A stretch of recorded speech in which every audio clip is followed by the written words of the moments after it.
শিল্পী শব্দটো ক'ব নাযাওঁ, এই গায়ক গায়িকা হওক বা অভিনেতা অভিনেত্ৰী হওক, সেইটো এটা কলা হয়। আৰু ইয়াতে কোনো আচলতে বিভাগ নাথাকে যে অমুকৰ শিল্পী তমুকৰ শিল্পীক আহিব দিব নালাগে।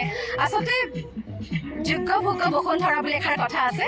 কোনোবাই ভাল পাৰফৰ্ম কৰিছে, কোনোবাই ভাল গাইছে, কোনোবাই ভাল অভিনয় কৰিছে, আমি সেইখিনি আঁকোৱালি ল'মেই। আৰু কোনোবাই যদি আহি পেলাই আমাৰ ভাষা আমাৰ সংস্কৃতি আঁকোৱালি লৈছে, সেয়া আচলতে মই ভাবোঁ যে খুব ভাল কথা।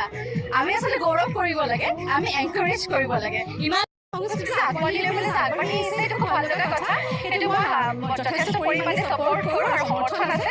কিন্তু ঠিক একেখিনি কথাতে মই আৰু এটা কথা যোগদান কৰিব বিচাৰিছোঁ যে যেতিয়া কোনোবা এটা ভাষা আমি গাবলৈ চেষ্টা কৰোঁ, মই যোৱা বছৰ আচলতে মালায়ালম গান গাইছিলোঁ, বেংগলী গান গাইছিলোঁ আৰু কেইবাটাও ভাষাৰ গান গাইছোঁ। তেতিয়া আচলতে আমাৰ মনত এটা কথা ঠিক ৰাখিব লাগিব যে সেই ভাষাটো আমি ভালকৈ আয়ত্ব কৰিব লাগিব। গতিকে এই কথাবিলাক নহ'লে নিৰুপশিত আমাৰ থলুৱা মানুহখিনিক কেতিয়াবা আঘাত পেলায়। গতিকে সেইখিনি কথা মানি চলি যদি সকলোৱে আগবাঢ়ি ভিডিঅ'টো যদি ইমানলৈকে চালে প্লিজ চেনেলটো ছাবস্ক্ৰাইব কৰিবলৈ নাপাহৰিব।